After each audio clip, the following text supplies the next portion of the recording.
ठाकिया टाक लाया, ठाकिया टाक लाया, ठाकिया टाक लाया, टाक लाया, ठाकिया टाक लाया, टाक लाया। खुशी का पैगाम कहीं कहीं तक ना आया। ठाकिया टाक लाया, टाक लाया, ठाकिया टाक लाया, ठाकिया टाक लाया। खुशी का पैगाम कहीं कहीं तक ना आया। ठाकिया टाक लाया, टाक लाया, ठाकिया टाक लाया, ठाकिया टाक लाया।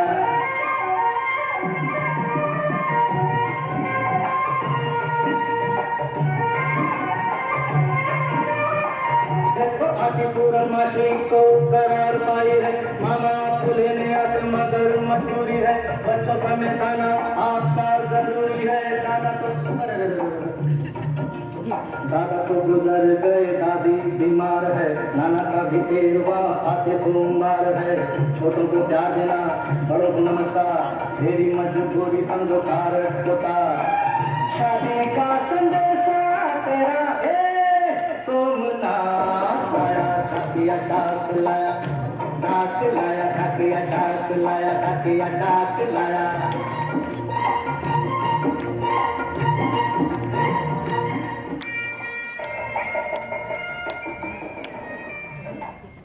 गोदावरीच्या काठावर गोदाबाई नाचत होते.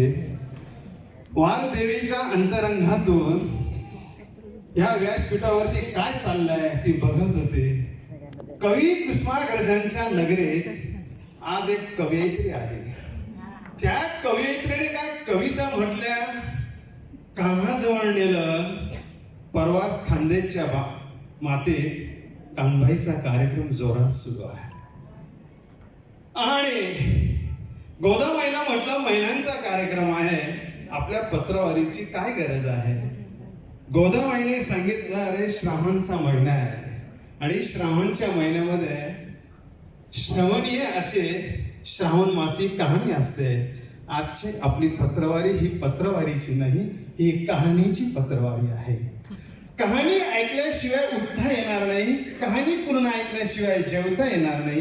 अनेकांचं वर्त असतं, तापल्याशिवाय वाणी समाज उभा राहत नाही.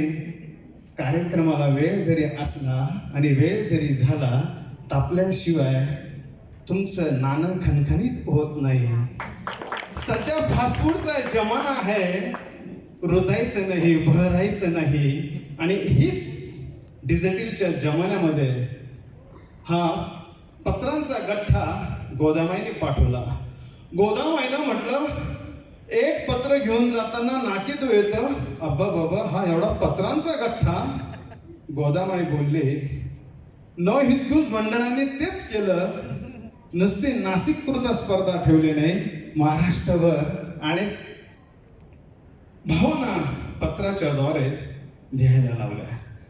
मार्च महिन्याच्या जागतिक महिला दिनाच्या वेळेला तुम्ही ही पत्रवारी सुरू केली आणि आज बरोबर 6 महिन्यानंतर तपश्चर्या फार करायला लावली. महिला पाहत होत्या कधी निकाल लागतो, कधी पत्र वाचलं जातं, पण 100च्या पुढे पत्र गेली.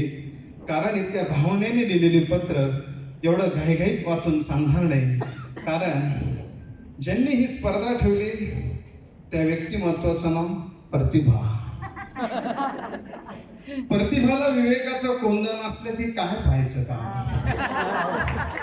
योगायोग असतो आणि हे दोघी जोडी इतकी भारी आहे.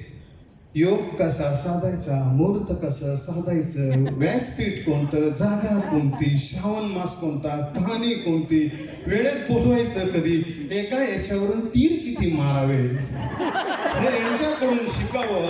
यांच्या सोबतचं काम करून जर तुम्हाला हेच शिकता आले नाही तर काही उपयोग नाही. प्रमुख आतील ती कारखानीस.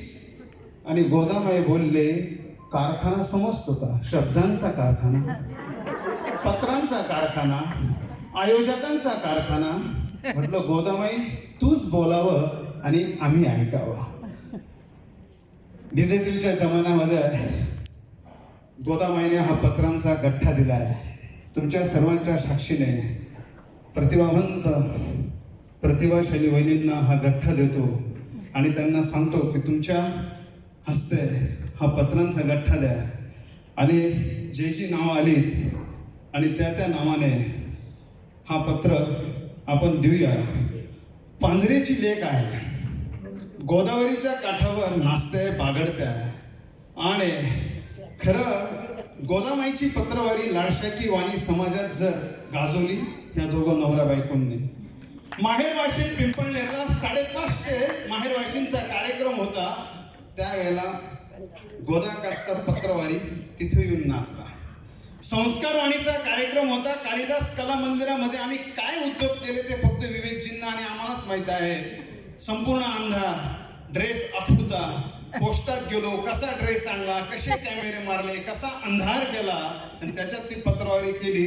ह्या पत्रवारीच्या